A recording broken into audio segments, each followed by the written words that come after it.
Somehow Palpatine returned. And not for the first time. A lot has been said about the decision to bring back Palpatine for The Rise of Skywalker in 2019.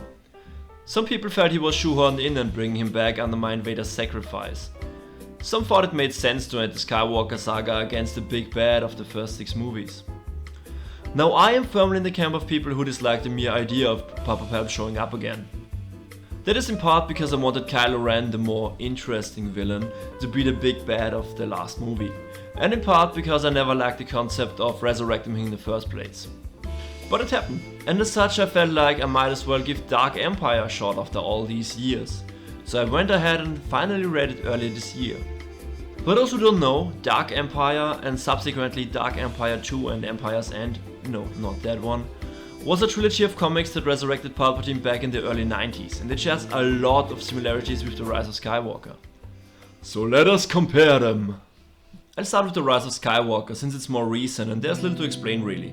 But for one reason or another, Colin Trevorrow and Lucasfilm stopped developing his script for Star Wars Episode 9, titled Duel of the Fates. With time running out and Rian Johnson busy with other things, J.J. Abrams was brought back, and together with Chris Terrio he came up with a very different take on Episode 9. If you're watching this video, you have seen the movie or at least read all about it in some angry comment section. Critics did not really care much for it, but a lot of fans seem to love it, and hey, I'm very happy for them, if also a little jealous.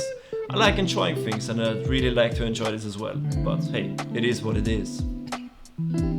Anyway, now let's travel back in time to 1991. Lucasfilm had hired Bantam Spectre on the novel side of things and Dark Horse Comics on the comic side of things. The former had released Timothy Zahn's Thrawn Trilogy, which I've also mentioned in every video I've made so far. And a few months later Dark Horse Comics released Dark Empire by Tom Veitch. I really don't know. Apparently there had been an idea in place for the two sides to work together more seamlessly, but it doesn't look like Zahn was very inclined to oblige. And to be fair, the two takes couldn't have been any more different if they tried. The Thrawn Trilogy saw brilliant strategists rally remnant Imperial forces and ally with a crazy Dark Jedi to challenge the New Republic. The only new lightsaber wielder was an antagonist turning friends for our heroes.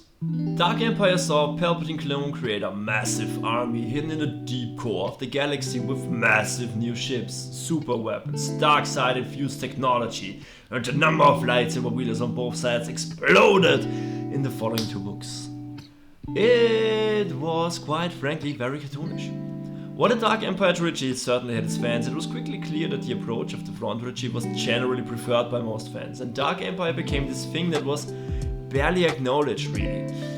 Also characters like Han Solo stuck around until the end of the timeline we now call legends. So let's not beat around the bush and let's get us to the main question in all of this. Which is better, Dark Empire or The Rise of Skywalker? On one hand I found Dark Empire to be worse than The Rise of Skywalker. Sure, I didn't like the movie, but between Sorry Please being cool, some generally nice moment, and Skype lightsaber duels, there's still a lot I enjoy. I can't really say much in favor of Dark Empire outside of Leia getting some Jedi stuff to do and including new ship models, I guess. But if we include Dark Empire 2 and Empire's End into the equation, this just makes the whole story even worse in my opinion. But on the other hand, we have to think of the placement in time. Dark Empire was set mere years after Return of the Jedi and between the Thrawn campaign, the various warlords making a scene, the Corellian Crisis, the Yuuzhan Vong invasion, the Second Galactic Civil War, and an evil being with connections to Mortis haunting the galaxy. Palpatine dorking around with his many clones for a couple of months before actually finally dying for good this time is just a footnote in the saga and one that's easily ignored at that. It is obviously much less simple with Canon Palpatine, who apparently was pulling the strings for decades. There's no way to simply ignore Episode 9, and luckily you don't have to. It is unrealistic to think that I'll ever be happy with The Rise of Skywalker, but it is not nearly as unrealistic to think that new stories leading up to it and the other 2 sequels could be fun as hell. I mean, we already started seeing glimpses of it in The Mandalorian and the Vader comics. It's a rough improv, just go with it and see what happens. I'm confident that we get some good stuff out of all of this, even where it leads to isn't necessarily my cup of tea. But that's just my take on all of this, you probably have your own. And if you really dig the Rise of Skywalker, you must be so thrilled for what's to come, and do not let people ruin your fun. With that being said, thanks for watching, and may the Force be with you.